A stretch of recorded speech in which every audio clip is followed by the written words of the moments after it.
APTK yang berhasil meluluskan mahasiswa 100% gitu ya, biasanya akan diberikan tambahan kuota. Tapi memang karena di tahun 2024 ini tahun istilahnya dari Panitia Nasional itu kan tahun ke-8 ya Bapak Ibu, karena anggaran yang ada itu hanya untuk mahasiswa PPG dari guru PAI yang bersumber pada anggaran APBD, yang tentu agak sedikit penurunan gitu ya, di mana seluruh APTK ini ya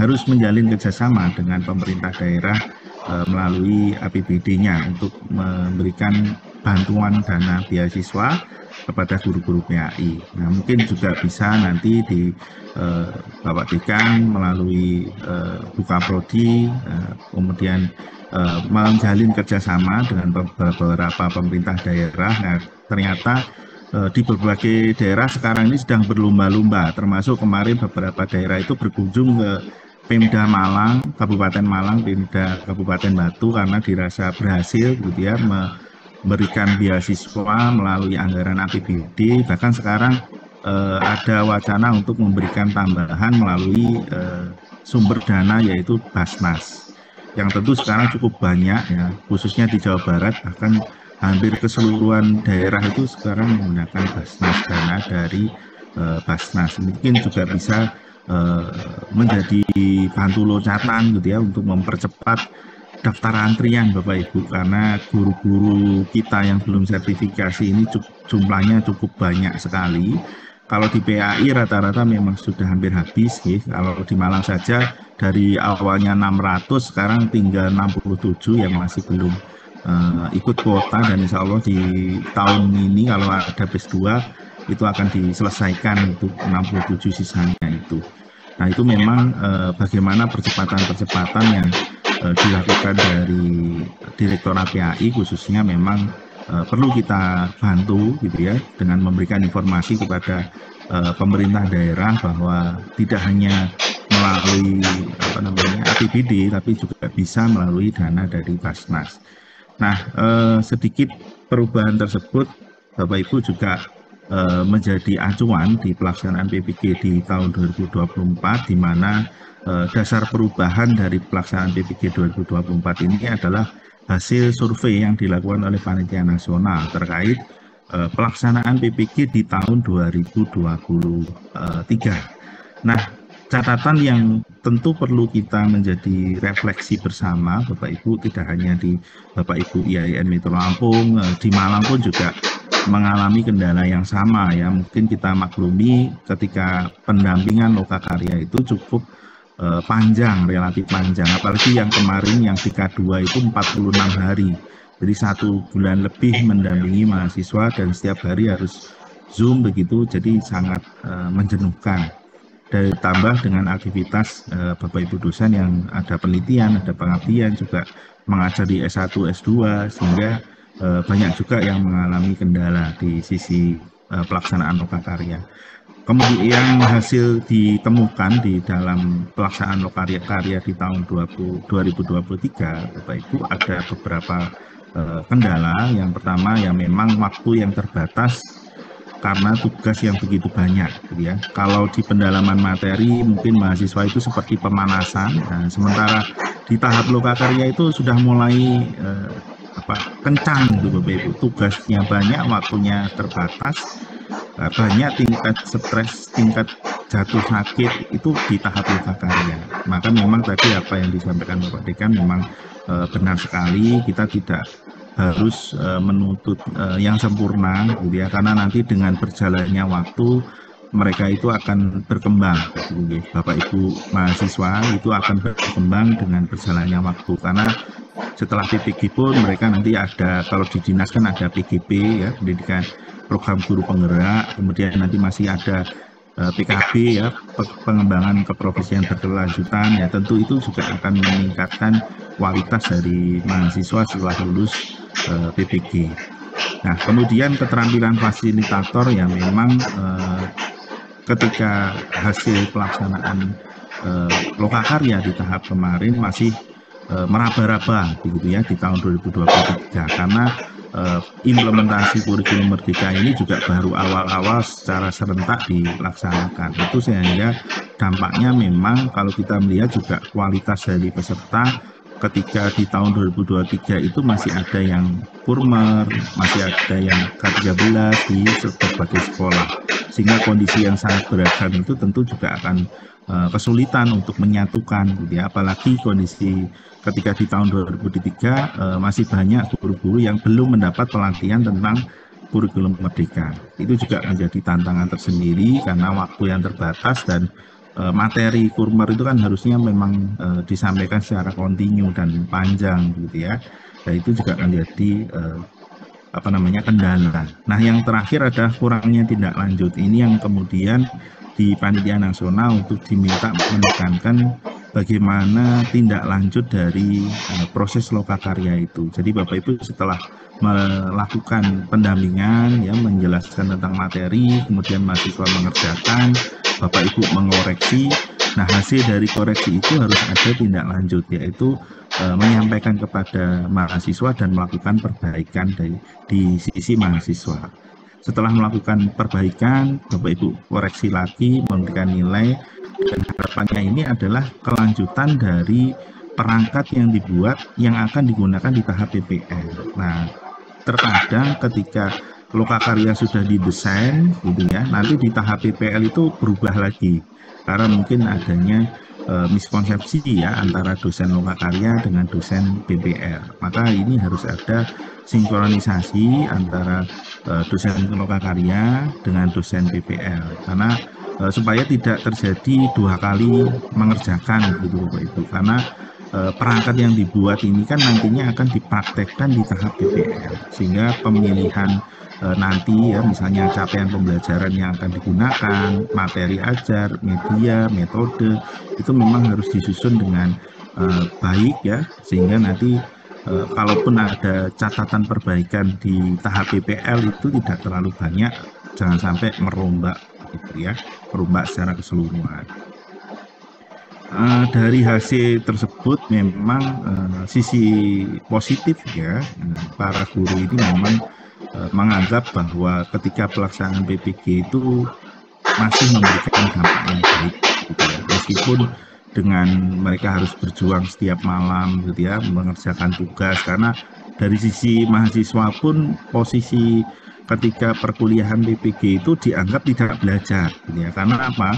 Karena orang-orang sekitar dari mahasiswa itu menganggap yang namanya belajar itu ya datang ke kampus, kemudian diajar dosennya, gitu ya, waktunya jelas. Nah, kalau PPG ini kan online rata-rata, gitu ya Bapak Ibu. Jadi ada yang mungkin kuliahnya hanya di hadapan laptop, kok hanya nge-zoom di hadapan laptop terus, gitu ya. Itu kan juga memberikan pandangan orang-orang sekitar mahasiswa itu juga memberikan penilaian yang lain, gitu ya. Nah, itu mungkin juga menjadi kendala. Namun di sisi lain memang masih ada dampak positifnya, yaitu bagaimana mereka meyakini, gitu ya, bahwa pelaksanaan PPG itu memberikan tambahan pengalaman bermakna, ya, penambahan pengetahuan dan keterampilan yang sebelumnya belum bisa menggunakan laptop, akhirnya berani menggunakan laptop. Nah, itu adalah bagaimana keuntungan-keuntungan yang diperoleh oleh para mahasiswa ketika mengikuti PPG, khususnya nanti dalam pengembangan perangkat pembelajaran. Nah, untuk pengembangan perangkat pembelajaran ini, Bapak Ibu, sistem pelaksanaannya adalah bagaimana nanti ada 3 tahapan, gitu ya. Yang pertama nanti adalah perkuliahan melalui pendampingan bersama dosen. Nah, kemudian nanti di tahap pertama selesai akan dilanjutkan dengan tahap review. Nah, tahap review ini barulah nanti Bapak Ibu guru pamong serta Bapak Ibu dosen mereview perangkat yang sudah disusun, ya, bersama tadi di awal itu bersama dengan dosen. Nah, setelah selesai barulah nanti akan di-peer teaching-kan atau dipraktek mikrokan dengan teman sejawat, gitu ya. Nanti akan disimak atau didampingi oleh Bapak Ibu dosen dan Bapak Ibu guru pamong. Nah, setelah selesai mereka akan menempuh yang namanya ujian komprehensif. Nah, setelah lulus ujian komprehensif barulah mereka akan mempraktekkan pengembangan perangkat pembelajaran di Lokakarya itu pada tahap PPL dan PTK. Jadi proses alurnya demikian. Jadi nanti Bapak Ibu dosen yang akan bertugas terlebih dahulu selama 16 hari mendampingi, kemudian nanti baru hari ke-17 sampai ke-20 barulah nanti Bapak Ibu guru pamong berserta dengan dosen bersama-sama mendampingi mahasiswa untuk tahap review, peer teaching, dan ujian komprehensif. Gitu ya. Jadi ada 4 tahap yang ditempuh oleh mahasiswa. Nah, untuk rinciannya Bapak Ibu, maka Bapak Ibu perlu mempersiapkan yang pertama kontrak belajar, gitu ya.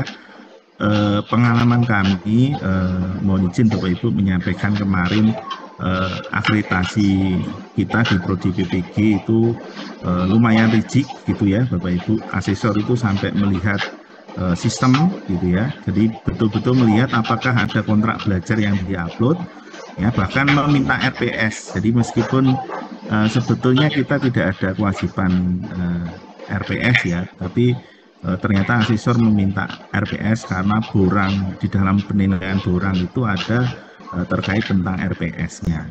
Kemudian ada instruksi harian, jadi instruksi harian itu juga diminta buktinya, jadi bagaimana pelaksanaan pembelajaran daring selain dari LMS, itu juga diminta buktinya ya. Jadi buktinya adalah screenshot WA di grup kelasnya.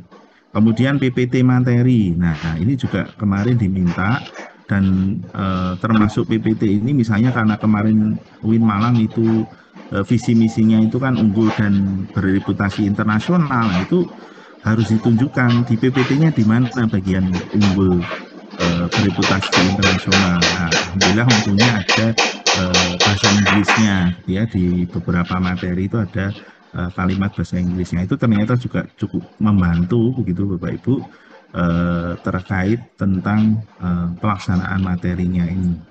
Kemudian termasuk juga pada ini hasil risetnya, hasil riset dari mahasiswa yang berupa penelitian tindakan kelas, karena nanti kan di akhir juga mahasiswa itu membuat proposal penelitian tindakan kelas. Itu kemarin juga ditanya kolaborasi dosen dengan mahasiswa ya terkait penelitian ya, di internasional ada enggak ya. Alhamdulillah kemarin kita beberapa, jadi kita filter, kita sortir gitu ya, mungkin nanti di Bapak Ibu pengelola itu memfilter, mensortir proposal yang bagus ya, nanti bisa dilanjutkan berkolaborasi dengan Bapak Ibu dosen, Bapak Ibu guru pamong untuk melanjutkan ya hasil penelitian tindakan kelasnya ke konferen internasional. Mungkin di IAIN Metro ada konferen internasional, bisa dititipkan gitu ya. Karena memang ini kan berlaku mundur ya Bapak Ibu. Jadi meskipun nanti akreditasinya itu kan masih lama, tapi kan ini sudah dihitung gitu ya, supaya nanti tidak kewalahan di pengelola ya, termasuk Bapak Ibu yang lain ketika nanti ditagih-tagih begitu, nanti dampingi yang mungkin mahasiswa itu tulisannya bagus gitu ya.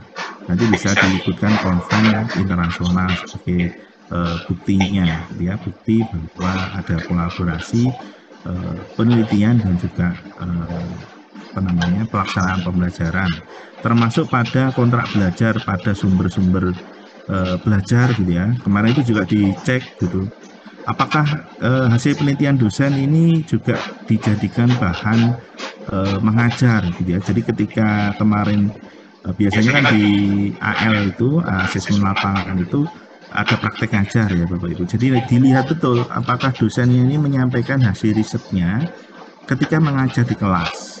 Itu dilihat betul gitu ya, termasuk di RPS-nya dicantumkan enggak. Jadi di RPS dicantumkan, ketika ngajar itu juga ditunjukkan. Itu kemarin sebagai bukti ya Bapak Ibu. Termasuk zona harian ya. Zona harian ini di sini bukti bahwa pelaksanaan telekonferensi. Kemarin untungnya kita selalu menginstruksikan ketua kelas untuk merekam Bapak Ibu. Jadi ketika pelaksanaan telekonferensi itu selalu direkam. Jadi yang merekam adalah ketua kelas. Jadi mungkin Bapak Ibu juga bisa menginstruksikan mahasiswa ketika proses pembelajaran gitu ya. Silakan ketua kelas direkam dulu baru dimulai gitu ya. Karena memang diminta coba tampilkan proses pembelajaran tahun 2022 ya. Nah, tahun 2022 ditunjukkan. Ketika pre-teaching mana, ketika kumpre mana, ketika review mana, itu diminta video rekamannya dan beliaunya juga menonton itu Bapak Ibu. Kemudian ada template diskusi. Ya, kemudian rubrik penilaian. Kalau kemarin kan kita harus mengisi rubrik penilaian yang cukup banyak ya Bapak Ibu di Excel, kemudian di PDF kan, baru diupload ke LMS begitu ya. Nah, sekarang ada perubahan di sistem, di mana nanti di sistem LMS Space-nya ini rubrik penilaian langsung ada di LMS. Jadi tinggal memberikan angka 0 sampai 100 atau 0 sampai 4 ya, skala begitu ya Bapak Ibu. Jadi nanti sudah ada aspek penilaian. Jadi sudah ada indikator penampilan, ada indikator keterampilan, kreativitas dan seterusnya. Nanti itemnya itu sudah ada langsung otomatis di sistem. Jadi kita tinggal menilai setiap aspek penilaian. Jadi misalnya keterampilannya, kemudian kedalaman materinya, itu sudah ada aspek-aspeknya nanti. Nanti kita akan lihat setelah materi ini. Kemudian selanjutnya adalah bagaimana kegiatan yang harus Bapak Ibu dosen ya lakukan. Yang pertama adalah bagaimana membuat nanti jadwal telekonferensi ya, atau Zoom, bisa menggunakan Jitsi atau Google Meet setiap hari ya. Jadi di pagi hari diusahakan Bapak Ibu dosen ini memberikan pendampingan, penjelasan terkait materinya. Karena kalau Zoom-nya itu dilaksanakan siang atau sore, nah nanti mahasiswanya akan semakin lama mengerjakan gitu ya Bapak Ibu. Jadi jangan sampai pelaksanaan Zoom, penjelasan materi itu dilaksanakan siang, sore, atau malam. Karena kan sebelum mereka mengerjakan itu harus mendapat penjelasan dari Bapak Ibu. Jadi mereka mendapat penjelasan dari Bapak Ibu, barulah mereka mengerjakan. Kalau Bapak Ibu dosen nanti mengerjakannya siang, ya otomatis mereka baru selesai mengerjakan itu juga sampai malam nantinya, ya, baru bisa mengerjakan. Jadi diusahakan untuk pemberian materi ini dilaksanakan di pagi hari ya, selama 16 hari kurang lebih untuk pendampingan lokakarya itu. Kalau nanti setelah 16 hari kan review ya, hari ke-17, 18 review, nah itu bisa siang, bisa sore gitu ya, itu bisa. Tapi untuk yang di lokakarya ya, ketika mengembangkan perangkat itu memang disarankan pagi hari Bapak. Dosen melakukan diskusi dan penyampaian materi sesuai LK yang akan dikerjakan oleh mahasiswa setiap hari. Karena nanti LK-nya ada 8 ya Bapak Ibu. Kalau di tahun kemarin kan ada 12 LK. Nah, alhamdulillah di tahun ini dipadatkan gitu ya, beberapa LK itu digabung sehingga totalnya hanya ada 8 LK. Dosen membimbing dan mengarahkan mahasiswa yang mengalami kendala atau hambatan dalam ketika mengerjakan LK. Dosen dan guru pamong melakukan review yang dikerjakan oleh mahasiswa itu nanti setelah dosen lokakarya selesai 16 hari. Di hari ke-17 barulah nanti guru pamong bersama dosen melakukan review. Kemudian yang terakhir adalah berkoordinasi dengan wali kelas ya, atau helpdesk yang membantu Bapak Ibu apabila ada kendala ya, misalnya dalam memasukkan menu atau mungkin ada masalah nilai yang tidak terbaca gitu ya. Karena memang di sistem yang sekarang mode penilaiannya rubrik otomatis di LMS itu agak lambat Bapak Ibu. Jadi kita mau masuk ke menu yang lain itu agak lambat. Pergantian antar halaman itu agak lambat sekarang karena mungkin karena banyaknya rubrik juga akan membuat proses kerja dari LMS itu juga agak terganggu. Sepertinya seperti itu. Mungkin nanti kalau agak lambat ya Bapak Ibu harus bersabar gitu ya. Karena bukan karena jaringan, karena memang servernya kerjanya terlalu berat gitu. Nah, untuk jadwal pelaksanaan lokakarya ini di tahap pertama nanti adalah mengembangkan perangkat pembelajaran. Itu dimulai dari tanggal 5 Agustus atau hari Senin nanti insya Allah ya. Selesainya adalah tanggal 23 Agustus. Nanti liburnya hanya 17 Agustus itu libur, selebihnya liburnya tetap hari Minggu saja, begitu ya. Kemudian yang kedua adalah review. Nah, di tahap review ini barulah nanti Bapak Ibu guru Pamong bergabung, begitu ya. Nah, apakah Bapak Ibu guru Pamong bergabung sudah dari awal? Jawabannya tidak, ya. Jadi hanya dosen saja yang dari awal mendampingi. Bapak Ibu guru Pamong mendampinginya di tahap yang kedua, yaitu review, mulai tanggal 24 sampai dengan nanti mungkin yang kompre ini ya, tanggal 11 begitu. Jadi review itu 3 hari ya Bapak Ibu, ini 3 hari ini karena minggu ya Bapak Ibu. Jadi 25-nya itu minggu. Jadi 24, kemudian minggunya libur, kemudian tanggal 26. Kemudian peer teaching atau praktek mengajar itu 27, 28, 2 hari begitu ya. Kemudian di tanggal 29-7 September itu ada libur di mahasiswa karena di situ nanti sesuai jadwal yang dikirim oleh Panitia Nasional itu sinkronisasi data di PD Dikti. Nah, itu biasanya kan di ranah pengelola, di mana nanti tahapnya adalah menginput data mahasiswa untuk terbitnya NIM ya, termasuk nanti memasukkan nilai RPL. Nah, biasanya bisa digunakan untuk bintek dan tryout kepada para mahasiswa untuk menilai kelulusan ya, mumpung libur mahasiswa diberikan materi terkait bintek dan tryout untuk persiapan uji pengetahuan. Kemudian yang terakhir adalah ujian komprehensif, itu dilaksanakan dari tanggal 9 sampai dengan tanggal 11 September. Jadi ada 3 hari untuk pelaksanaan ujian komprehensif.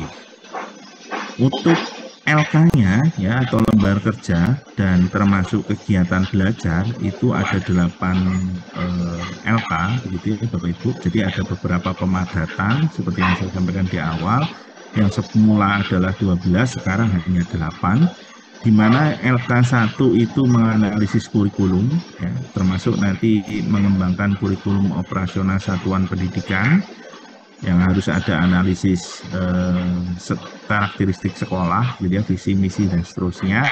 Kemudian ada capaian pembelajaran, tujuan pembelajaran, dan alur tujuan dari pembelajaran atau CP, TP, dan ATP itu untuk LK1. Kemudian untuk LK2 itu adalah mengembangkan materi, LKPD, dan media digital. Nah, ini menjadi satu rangkaian di KP2. Kemudian di LK3 yaitu menyusun instrumen asesmen awal mulai dari formatif dan sumatif, itu jadi satu. Kalau kita membayangkan ini memang cukup akan berat ya Bapak Ibu di sisi mahasiswa, karena kalau sebelumnya kan analisis struktur kurikulum di LK1 itu berdiri sendiri ya, CP berdiri sendiri, TP berdiri sendiri, dan ATP itu berdiri sendiri. Nah, sekarang dijadikan satu. Termasuk di LK3 itu. Di LK3 itu awalnya kan asesmen awal itu sendiri, kemudian barulah formatif sumatif. Nah, sekarang dijadikan satu, asesmen awal, kemudian formatif dan sumatif. Kemudian ada pengelolaan hasil asesmen hingga penyusunan laporan. Nah, penyusunan laporan di sini nanti sampai dengan raport ya. Jadi bagaimana nanti mahasiswa mendesain raportnya. Kemudian menyusun modul ajar dengan model pembelajaran PJBL atau Project Based Learning. Kemudian modul ajar dengan menggunakan model pembelajaran PBL. Kemudian ada penyusunan P5 PPRA karena nanti di guru PAI di dinas gitu ya, berarti nanti hanya P5. Kemudian menyusun proposal dan instrumen PPK. Nah, ini LK-LK yang harus dikerjakan oleh mahasiswa. Nah, berarti di sini kita bisa melihat materi di setiap harinya. Bapak Ibu nanti akan menemukan atau mengajar materi terkait ini ya, terkait 8 komponen materi ini. Mohon nanti dipersiapkan sehingga nanti hari Senin Bapak Ibu sudah ada materi yang bisa diajarkan kepada para mahasiswa. Kemudian untuk aktivitasnya, kalau kita jabarkan per hari, begitu ya Bapak Ibu, setiap LK itu diselesaikan 2 hari. Setiap LK, misalnya LK1 itu diselesaikan 2 hari. tanggal 5, tanggal 6. Kemudian LK 2 itu diselesaikan 2 hari juga, 7 dan 8. Nah, ini kita agak percepat ya Bapak Ibu. Jadi di LK 1 rinciannya 2 hari sama sampai dengan LK yang terakhir yaitu LK 8. Nah, untuk review, pelaksanaan review ini 2 hari, ya, tanggal 24 dan 26, ya. Kemudian peer teaching, ya, peer teaching ini kelompok 1, peer teaching kelompok 2. Jadi nanti dibagi setiap hari itu ada kelompok 1, ada kelompok 2. Termasuk pada uji komprehensif nanti. Di uji komprehensif itu ada 3 kelompok. Jadi kelompok 1 di hari pertama, ke kelompok 2 hari kedua, dan seterusnya. Kemudian kita membahas terkait rincian aktivitasnya. Kalau tadi jabarannya secara general, kita sekarang jabarannya lebih tugas dari Bapak Ibu dosen dan mahasiswa terkait hari ke-1 sampai dengan 16, ya. Untuk hari pertama nanti mahasiswa akan mempelajari materinya dulu secara mandiri. Nah, setelah mereka membaca materi itu secara mandiri, nah mungkin jam 9 atau mungkin jam 10, Bapak Ibu dosen dengan mahasiswa melakukan Zoom, menjelaskan terkait materi, ya, dan juga LK yang akan dikerjakan. Nah, yang hari pertama ya tentu kita akan menjelaskan tentang materi KOSP, ya, kurikulum operasional satuan pendidikan, capaian pembelajaran, tujuan pembelajaran, dan alur tujuan dari pembelajaran. Kemudian mahasiswa mulai mengerjakan LK. Setelah mahasiswa mengerjakan LK, Bapak Ibu dosen harus memberikan koreksi hasil kerja dari LK 1. Nah, hari keduanya Bapak Ibu dosen di pagi hari menjelaskan tentang perbaikan yang harus dilakukan. Jadi dari hasil LK 1 tadi ada catatan apa, ya, ada apa yang harus diperbaiki oleh mahasiswa. Kemudian mereka mengerjakan dan dilanjutkan nanti Bapak Ibu mengkoreksi hasil dari perbaikan yang dikerjakan oleh mahasiswa. Nah, di akhir memberikan penilaian. Itu untuk rincian aktivitas LK 1 ya Bapak Ibu. Jadi hari 1, hari kedua itu rinciannya demikian. Jadi mengajar, setelah itu memberikan catatan, hari kedua itu menyampaikan apa saja catatan yang harus diperbaiki oleh para mahasiswa. Nah, rincian aktivitas ini sama sampai dengan LK 8. Namun ada beberapa catatan tambahan yang perlu Bapak Ibu perhatikan, bahwa untuk LK 1 terkait nanti ada LK 1.1, LK 1.2 begitu ya. Nah, LK.1 ini berkaitan dengan kurikulum operasional satuan pendidikan, di mana tahapannya nanti acuannya adalah panduan dari modul lokakarya, termasuk nanti ada modul pengembangan kurikulum merdeka di tahun 2024, karena kemarin Kemendikbud sudah mengeluarkan yang terbaru, yaitu panduan kurikulum untuk tahun 2024, ya. Jadi termasuk CP-nya juga sudah berubah di tahun 2024, sudah menggunakan CP yang terbaru. Penyusunan KOSP mengacu visi misi sekolah, ya, termasuk karakteristik sekolah dan seterusnya. Acuan penyusunan nanti sebagai tahap mengembangkan LK di selanjutnya. Jadi LK 2 itu menjadi acuan dari LK 1. Kemudian untuk LK selanjutnya itu adalah analisis CP, ya. Mungkin nanti ini di LK 1.2. Analisis CP ini mengacu pada surat keputusan dari Badan Standar Kurikulum, Asesmen dan Pendidikan Kemendikbudristek nomor 2024, ya. Nanti saya kirim ke Bu Nurul, ya, terkait panduan-panduannya. Nanti Bapak Ibu bisa membaca terkait panduan yang terbaru di tahun 2024. Analisis capaian pembelajaran dilaksanakan satu fase. Nah, ini mohon nanti disampaikan kepada mahasiswa bahwa CP yang dianalisis itu adalah satu fase. Jadi misalnya mahasiswa ini guru kelas 1. Nah, kalau dulu kan mengenanya kelas 1, ya. Sekarang maka mahasiswa itu perlu melihat ada fasenya. Jadi misalnya kelas 1 berarti yang dianalisis itu adalah fase A. Nah, fase A itu meliputi kelas 1 sampai dengan kelas 2. Jadi tergantung nanti para mahasiswa ini memilihnya, itu pertimbangannya tugasnya yang sekarang ini menjadi guru kelas berapa. Kalau misalnya di SD kelas 3 berarti kan di fase B, gitu ya. Berarti antara kelas 3 dan kelas 4. Jadi yang diperhatikan di sini bukan kelasnya yang dianalisis begitu ya. Yang dianalisis ini adalah fase. Jadi satu fase. Misalnya kelas yang ada di SMP ya otomatis fase D ya, seluruhan dari kelas 7, 8, 9 gitu ya. Jadi itu yang dianalisis.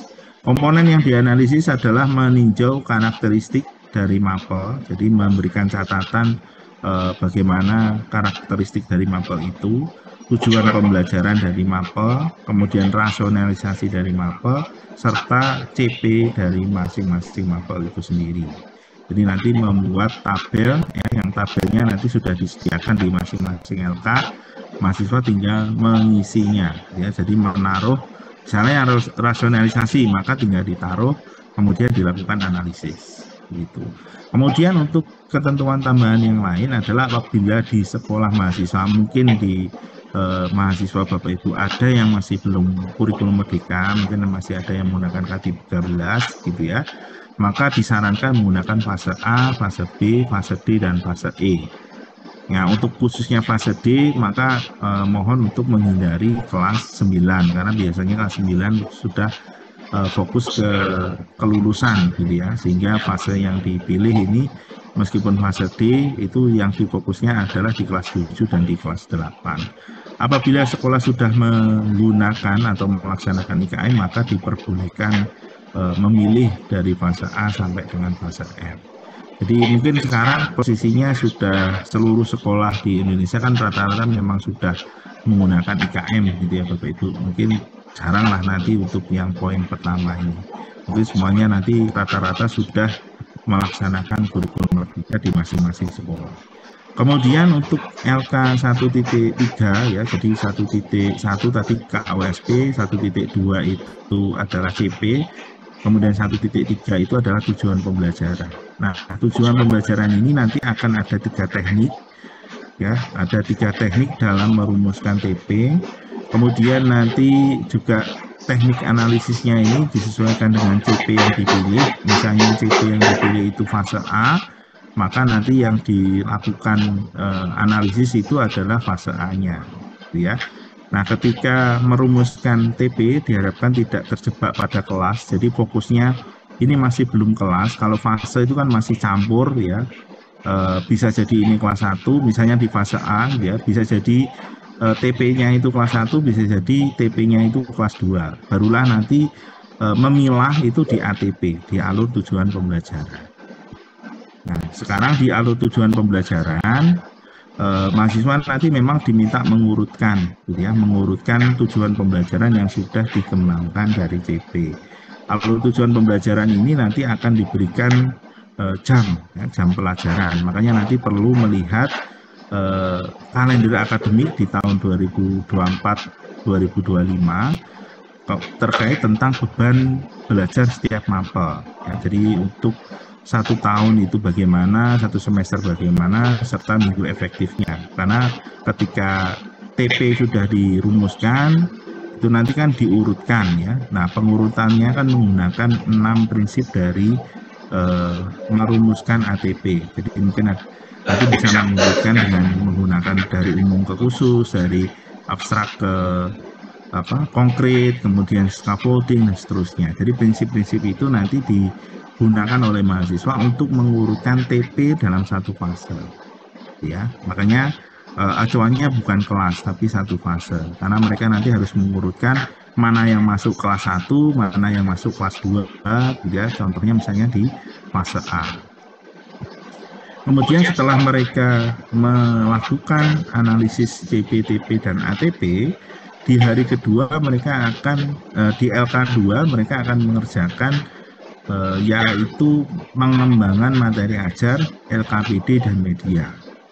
Nah, LKPD kemudian materi ajar dan media itu acuannya adalah LK1 begitu ya Bapak Ibu. Jadi kalau LK1-nya sudah keliru memilih gitu ya, maka LK2 dan seterusnya itu juga akan salah. Maka di tahapnya K1 itu memang nanti mohon mahasiswa itu diminta mempertimbangkan gitu ya. Yang mau dipilih itu yang fase apa? Kalau di SD misalnya, kalau di SMP kan fase D sudah satu fasenya. Mau milih kelas 7, kelas 8, atau kelas 9. Jadi pertimbangkan pertama mungkin kondisi siswa. Karena nanti kan kaitannya dengan PPL itu. Kondisi siswanya itu mudah enggak dikondisikan. Kualitas siswanya bagaimana, materi yang nanti dipilih itu kira-kira Bapak Ibu mahasiswa itu menguasai tidak. Jangan sampai nanti ketika milih materi untuk PPL itu kurang menguasai gitu ya. Kemudian sumber pendukungnya, sumber belajar, media ya, apakah mencukupi, mendukung gitu ya. Jadi mahasiswa nanti ketika memilih TP yang sudah disusun dalam ATP itu memang harus ada pertimbangannya. Jangan sampai nanti sudah sampai LK7 misalnya, pengen ganti, ternyata sulit karena LK7 kan mengembangkan modul ajar, ternyata sulit, kesusahan, pengen ganti ya. Kalau ganti kan otomatis mulai dari LK1, kedua, ketiga berubah lagi gitu. Jadi memang disarankan ketika mengembangkan materi ajar ini sudah pasti yakin memilihnya ya. Karena yang dipilih TP-nya nanti ada dua TP. Dua TP itu dipraktekkan untuk modul ajar 1 dan modul ajar 2 ya. Nah, langkahnya sama. Nah, kita langsung fokus kepada catatannya. Untuk materi ajar ini nanti mengacu pada TP yang sudah dipilih ya di ATP. Kemudian termasuk LKPD dan juga media. Nah, materi ajar LKPD media nantinya akan digunakan untuk modul ajar ketika pelaksanaan PPL 1. Termasuk modul ajar 2 untuk PPL 1 dan modul P5 untuk PPL 2. Jadi ini akan berkelanjutan ya dan cukup panjang. Nah, untuk materi ajar LKPD dan media untuk durasi video maksimal Bapak 5 menit. Videonya ini bukan video praktek mengajar, tapi video sebagai sumber belajar. Jadi ada ulasan materi, penjelasan terkait materi. Tidak boleh mengambil dari YouTube, harus membuat sendiri dengan menarik dan kreatif dari para mahasiswa. Video tersebut wajib diupload di YouTube dan linknya dikumpulkan di LK2. Jumlah materi ajar, LKPD, dan video masing-masing 2 produk karena nantinya akan digunakan untuk modul ajar 1 dan modul ajar 2.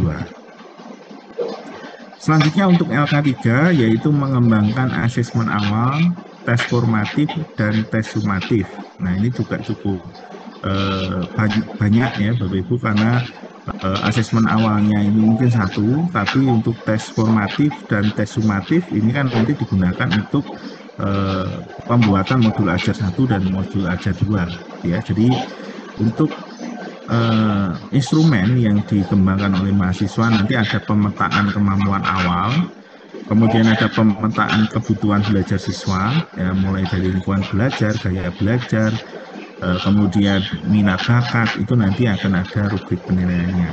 Ini nanti digunakan untuk MA1 dan MA2 ketika pelaksanaan PPL. Sementara untuk instrumen asesmen nanti ada KKTP ya, atau kriteria ketercapaian tujuan pembelajaran. Kalau dulu KKN gitu ya. Sekarang KKTP. Kemudian ada instrumen asesmen formatif. Ini yang biasanya nanti ada di modul ajar. Kemudian ada instrumen asesmen sumatif ya, dan yang terakhir nantinya ada ketercapaian dari CP. LK ini juga nanti akan digunakan untuk PPL. Nah, sekarang di tahap selanjutnya adalah kalau tadi sudah mengembangkan asesmen, sekarang tahapnya adalah mengolah dan menyusun laporan. Nah, mengolah dan menyusun laporan ini nanti akan ada di dalam LK4 itu akan ada tabel-tabel.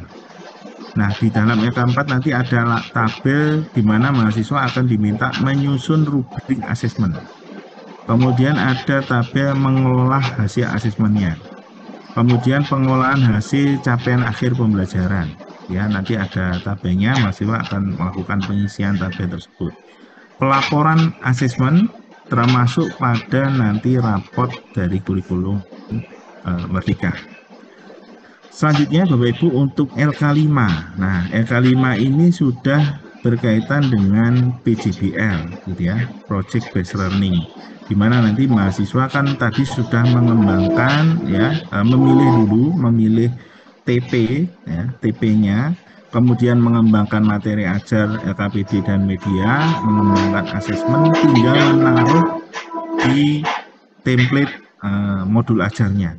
Nah, tinggal disesuaikan dengan modul ajar di EK5, yaitu modul ajar dengan berbasiskan model pembelajaran PJBL.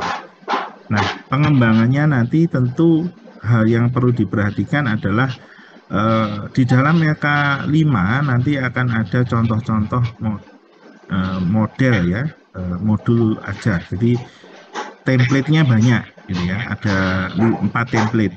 Nah, nanti mahasiswa itu diminta memilih salah satu. Mau menggunakan ada template modul ajar 1, 2, 3, kemudian boleh juga RPP. Nah, jadi mahasiswa nanti diminta memilih salah satu, bukan dikerjakan semua, tapi memilih salah satu template dari modul ajar itu. Modul ajar disusun sesuai dengan jenjang maba dari mahasiswa. Ya, jadi mungkin mahasiswanya belajar di jenjang SMP atau di SD, SMA. Gitu.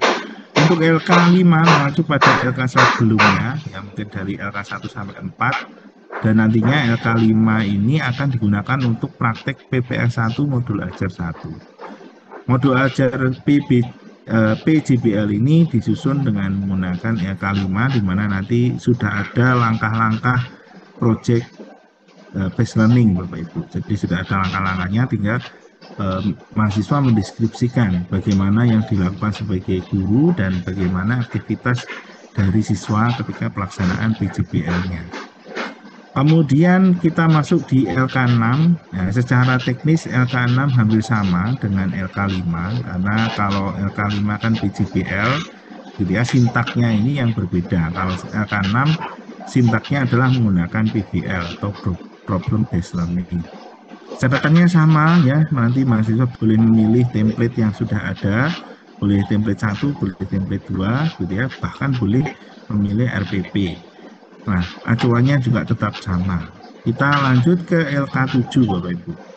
Di LK7 nanti yang dikembangkan adalah modul P5, ya, penguatan profil pelajar Pancasila, di mana ketika pelaksanaannya ya memang tentu akan terbatas ya, karena hanya 1 hari. Jadi yang dibuat ini memang nanti satu siklus dari P5, gitu ya, satu siklus dari P5. Namun ketika pelaksanaannya mungkin hanya terbatas satu aktivitas saja. Ya, kalau di P5 kan namanya aktivitas. Jadi satu aktivitas saja. Kemudian catatan yang perlu diperhatikan adalah ketika menyusun modul P5 ini, acuannya adalah bagaimana aturan dimensi elemen dan sub elemen yang terbaru ya. Meskipun ini saya nampilkan yang tahun 2022, nanti sudah ada yang terbaru juga terkait dimensi elemen dan sub elemen dari P5. Penyusunan modul tentu menggunakan tema ya, yang dipilih sesuai dengan jenjangnya. Jadi di P5 kan ada tema ya Bapak Ibu. Jadi nanti mereka diminta memilih temanya sesuai dengan jenjangnya. Asesmen juga nanti diperlukan ya, formatif sumatif pada P5 itu. Kemudian LK yang terakhir yaitu mengembangkan proposal dan instrumen penelitian tindakan kelas. Ini cukup ya seperti membuat candi Prambanan gitu ya Bapak Ibu. Yang kalau mahasiswa S1 itu membuat proposal itu kan biasanya 2 minggu, 3 minggu, bahkan 1 bulan, 2 bulan. Nah ini cuma 2 hari, 1 hari ya. Mungkin seperti membangun candi Prambanan yang 1 malam selesai proposal. Ya tentu pendampingan di masa pendalaman materi itu paling tidak mereka kan sudah mengerjakan tugas PJBL gitu ya. Nah di tugas PJBL itu masalahnya paling tidak sudah bertemu gitu ya. Nah memang ini nanti langkah-langkah penyusunannya di LK8 itu memang nanti mengacu pada penelitian tindakan kelas yang menggunakan 2 siklus ya Bapak Ibu. Dan diharapkan menggunakan mode 1. Ya, mode 1 itu terintegrasi dengan modul ajar. Kalau mereka nanti menggunakan model yang kedua, ya tentu mereka akan membuat 2 modul ajar gitu. Jadi disarankan menggunakan model 1 yang terintegrasi dengan modul ajar. Kasihan nanti kalau menggunakan modul ajar yang berbeda ketika PTK. Kemudian PTK ini dikembangkan, kemudian nanti dilakukan penelitian ketika pelaksanaan PPL 1, PPL 2 pada tahap B5. Nah, ketika membuat proposal itu juga harus disesuaikan dengan instrumen dari penelitian. Untuk ketentuannya terkait penulisan itu mengacu pedoman dari fakultas begitu ya. Jadi kemarin juga sempat ditanyakan ketika asesor bertanya itu untuk PTK-nya ini pedomannya mengacu apa gitu ya.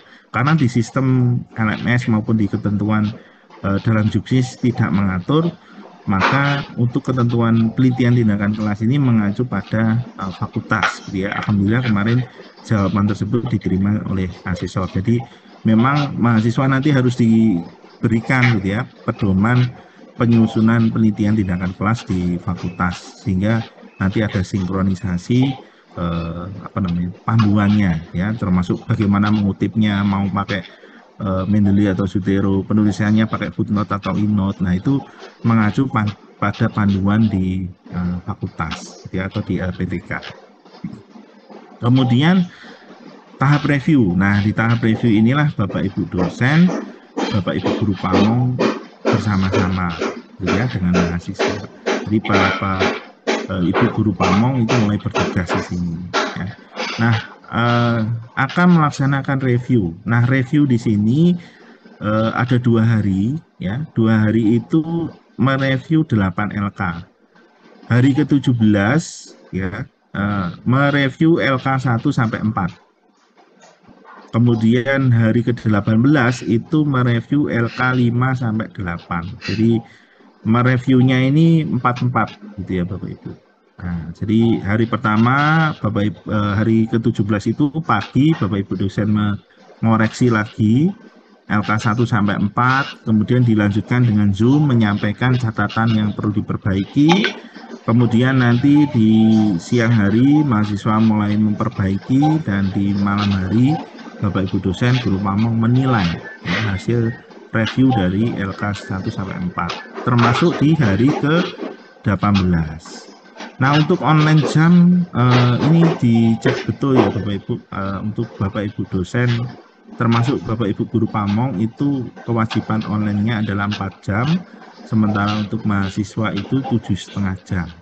Nah, mohon nanti dicek betul untuk waktu online-nya ini, waktu belajarnya. Nah, catatan yang perlu diperhatikan adalah dosen guru pamong bersama-sama mereview ya, jadi harus bersama-sama, jangan dosen sendiri terus nanti siang guru pamong ya. Memang kalau kita melihat jadwal nanti di posisi review itu mungkin di Bapak Ibu dosen masih proses KRS-an ya, mungkin di mahasiswa itu kan perkiraan 17-18 itu di menjelang akhir bulan Agustus, di mana para mahasiswa kan rata-rata mungkin masih belum mulai proses ya. Nah, Bapak Ibu guru pamong ini sudah masuk sekolah ya, mungkin nanti perlu kesepakatan mungkin mencari waktu luang ya antara Bapak Ibu dosen dan Bapak Ibu guru pamong bisa bersama-sama Zoom gitu ya, bisa siang gitu ya, jam istirahat mungkin setelah sholat duhur bisa melaksanakan Zoom bersama. Kemudian dosen dan guru pamong memberikan catatan, ya, mohon catatannya ditulis ya Bapak Ibu, karena ternyata kemarin itu dilihat gitu ya, masing-masing dosen dicek kemarin catatannya ke mahasiswa apa gitu. Alhamdulillah ada semua ya, meskipun hanya baik sudah bagus ditingkatkan lagi gitu, tapi ada feedback gitu ya, ada catatan itu menjadi nilai poin plus ketika kemarin asesor memberikan melihat ya, mengecek sistem perkuliahan kita. Jadi meskipun hanya cakapan sudah baik, sudah bagus, silakan ditingkatkan lagi, itu ternyata penting juga. Ya, jadi mohon nanti catatan ketika penilaian itu diberikan catatan, ya, diberikan catatan, jangan sampai tidak ada. Mahasiswa memperbaiki tugas sesuai dengan catatan dari dosen dan guru pamong. Kemudian Bapak Ibu, ketika tahap peer teaching, nah, tahap peer teaching ini dibagi menjadi 2 kelompok di perharinya, Bapak Ibu. Misalnya hari ke-18. Hari ke-18 itu dibagi 2 kelompok. Kalau kemarin kan jadi 1 begitu ya. 10 orang langsung maju. Nah, sekarang ketentuannya adalah dibagi 2 kelompok. Supaya apa? Lebih intensif dalam melakukan pendampingan. Jadi misalnya kelompok 1 jam 9 sampai jam 10. Nah, nanti dilanjutkan kelompok 2 jam 11 sampai jam 12 misalnya. Jeda 1 jam gitu ya. Nah, jadi kelompok 1 dulu selesai. Oke, kelompok 1 sudah selesai, silahkan keluar. Silahkan dihubungkan di grup untuk kelompok 2 masuk ke Zoom. Gitu ya. Jadi 5 orang, 5 orang. Ya, tergantung nanti presentasi jumlah kelas ya, masing-masing di kelas Bapak Ibu. Ya, mungkin karena ada yang kalau 20 enak baginya. Kalau ada yang 19, 18 ya nanti monggo proporsi dari masing-masing kelas itu berapa sesuai kebijakan dari Bapak Ibu dosen. Karena yang memplotting nanti adalah Bapak Ibu dosen. Jadi yang memplotting mahasiswa itu kelompok 1, kelompok 2, kelompok 3, kelompok 4 itu nanti dosen. Menunya ada di dosen, ya maksudnya. Menunya ada di dosen sehingga nanti Bapak Ibu dosen lah yang akan memplotting kelompoknya ini. Nah, sebelum mereka bisa dikelompokkan itu harus mengupload dulu ya, mengupload RPP yang akan di peer teaching-kan. Jadi seperti kemarin, jadi mahasiswa itu harus memilih dulu mana modul ajar 1 atau modul ajar 2 yang akan di-upload, yang akan di peer teaching gitu ya. Karena peer teaching kan nanti praktek. Prakteknya ini satu mahasiswa adalah 15 menit. Nah, mungkin nanti mau praktek secara penuh ya nggak mungkin kalau penuh ya. Jadi mungkin hanya sebagian saja secara Zoom gitu ya. Atau menampilkan video yang sudah dibuat ketika pembelajaran di kelas itu juga boleh. Jadi ada 2 opsi, ada pembelajaran yang langsung nanti ngajar teman sejawatnya. Jadi 5 orang itu 1 orang jadi guru, 4 orang jadi siswa. 15 menit ganti, 15 menit ganti. Atau menampilkan video. Nah, dia sudah membuat video praktek ngajar, nanti ditampilkan terus dilihat bersama-sama. Itu juga boleh. Ada 2 opsi, mau menggunakan opsi yang mana. Disarankan nanti direkam karena ketika di tahap ini harus mengumpulkan bukti rekaman ya, di eksekusi. Jadi ada bukti pelaksanaan peer teaching. Dosen guru pamong bersama-sama nanti dibuat ini ya 4 orang, kalau 5 orang ya tergantung proporsi atau jumlah dari siswa di satu kelas. Ketika pelaksanaan praktek satu mahasiswa ini adalah 15 menit. Untuk rubriknya nanti semuanya ada di LMS, jadi tidak perlu mengupload seperti kemarin. Nah, sekarang kita di tahap yang terakhir Bapak Ibu, yaitu tahap uji komprehensif. Meskipun nanti di tahap uji komprehensif itu masih lama ya, itu tanggal 9 September Bapak Ibu, lama sekali. Pelaksanaannya nanti meliputi bagaimana ujian ini dilaksanakan, yaitu menguji berkaitan dengan praktek mengajar, ya, kemudian materi yang sudah dipelajari mahasiswa ketika pendalaman materi, kemudian ada ujian terkait baca dan tulis Al-Quran. Nah, di masing-masing hari itu nanti akan ada satu kelompok yang maju. Satu kelompok yang maju ini maksimal 7 orang, ya, maksimal. Kemudian nanti akan ada ujian, di mana ujian ini akan diuji oleh dosen dan guru pamong. Nah, dosen dan guru pamong nanti akan menguji selama 3 hari ini dengan ketentuan materinya seperti ini. Jadi untuk materinya nanti ada wawancara itu tanya jawab langsung, nanti ada berkaitan pedagogik, profesional, IKM, dan perangkat pembelajaran. Kemudian ada praktek, yaitu praktek ngajar, praktek membaca tulis Al-Quran. Nah, nanti sudah ada rubriknya semuanya, dan waktunya satu mahasiswa ini hanya 15 menit, jadi mohon nanti diatur gitu ya ketika melakukan ujiannya, karena wawancara dan praktik itu dilakukannya waktunya cukup terbatas. Nah, ini berkaitan dengan teknisnya gitu. Sekarang kita ke bagaimana tampilan sistemnya secara menu ya, secara menu